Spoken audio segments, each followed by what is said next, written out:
Support for the Leadoff on WGLT and WGLT.org comes from the Central Illinois Regional Airport, where Florida beaches are one flight away. Featuring nonstop service on Allegiant Airlines to Tampa, St. Pete, and Orlando Sanford from Bloomington. Close, convenient, CIRA. More at CIRA.com. The defendant charged with sneaking his girlfriend the abortion pill without her consent makes his first public court appearance. It's one of the things you need to know to start your day for Tuesday, August 26th. I'm Ryan Denham, and this is WGLT's The Leadoff. Now let's lead off with the man from Normal, charged with killing his unborn child. A McLean County judge ruled yesterday he will be detained while awaiting trial. WGLT's Lauren Warnicki has more. Judge Amy McFarland determined 31-year-old Emerson Evans poses a threat to society as part of her decision to keep Evans in jail. Evans was arrested last week for allegedly slipping the abortion drug mifepristone to his pregnant girlfriend without her consent. Evans at first told police he had no knowledge of why his girlfriend would have had a miscarriage. He later admitted to inserting 4 pills vaginally during consensual intercourse. The recommended dose is 1 pill orally. Evans says both parties consented to an abortion, but he, quote, helped make the decision for her. Judge McFarland used those words against him and noted the violence of the allegations.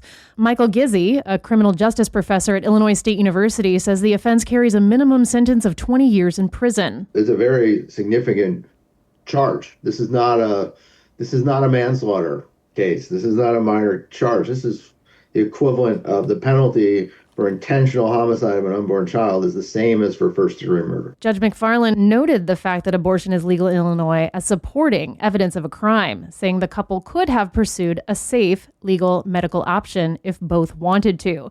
The statute restricts prosecutors from charging someone with fetal homicide for having an intentional abortion. It also protects doctors from prosecution if an abortion is medically necessary to save a pregnant person's life. For The Leadoff, I'm Lauren Warnicki. Here are some other stories we're following in the WGLT newsroom.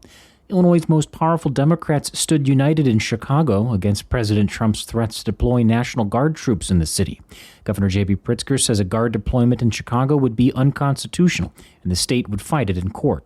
Illinois Secretary of State Alexi Giannoulias says Flock Safety, the company that makes license plate reading cameras used by local police, allowed U.S. Customs and Border Protection to access their cameras and surveil drivers. And a 57-year-old man from Boston, Lloyd Young, has died after being struck by a car while riding a bike near Danvers over the weekend. Authorities are investigating. No word yet on citations for the driver. You can find more on these stories at WGLT.org. A Central Illinois attorney has been sanctioned after filing a brief written partially by artificial intelligence that cited several hallucinated, non-existent cases.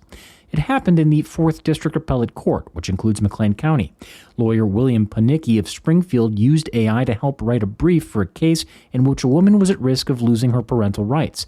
That brief referenced multiple non-existent cases, something only discovered when appellate justices reviewed the case. It's believed to be one of the first known cases of an Illinois lawyer being punished for misusing AI. I was careless and I was reckless when I did it. That's Panicki talking to the justices during a hearing this summer. I have no excuse, just explanation. At the point in time that I filed it, I was extremely busy and I made a mistake and was not thorough enough. AI is disrupting many industries, but the stakes are unusually high in the courts, where a judge's ruling can take away someone's parental rights, livelihood, or freedom. The Illinois Supreme Court enacted a new rule on AI in January, generally permitting its use throughout Illinois courts, but reminding judges and lawyers that they are ultimately accountable for their own work. The High Court warned that AI could jeopardize due process or equal protection, and it called out misleading content that obscures truth-finding. That's what happened in the case before the 4th District Appellate Court. Panicki was appointed to that case last fall by the Sangamon County Circuit Court as the woman appealed the termination of her parental rights. Justice Catherine Zenoff told Panicki that it took a lot of extra work by the appellate court's research department and law clerks to unravel the mystery of the made-up cases. And the extent of the work done, quite frankly, was significant and time-consuming. Ultimately, Panicki was ordered to return $6,900 that he was paid to work on the case, plus a $1,000 fine, and flagging the case for the Illinois Attorney Registration and Disciplinary Commission. Separately, the justices upheld the trial court's ruling terminating the woman's parental rights. Panicki has been practicing law for 56 years. He told WGLT that he fell on his sword and plans to surrender his law license.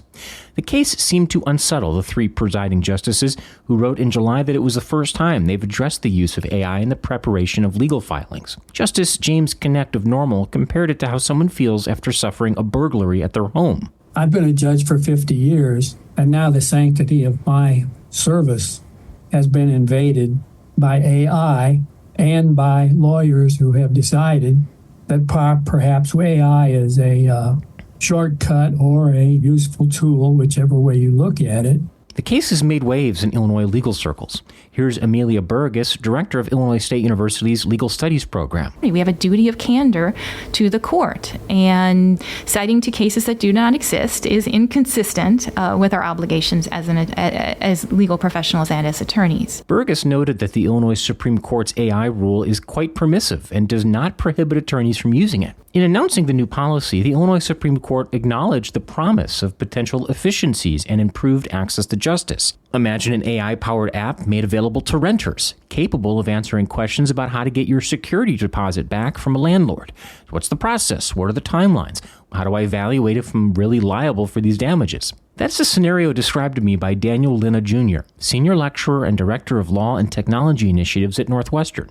He served on the committee that helped craft the Supreme Court's policy on AI. And now, with generative AI tools, with these conversational AI tools, we can create even better tools that are a little bit easier to create in a variety of ways, but that can really connect with people and meet them where they are to help them understand how the law applies to their situation.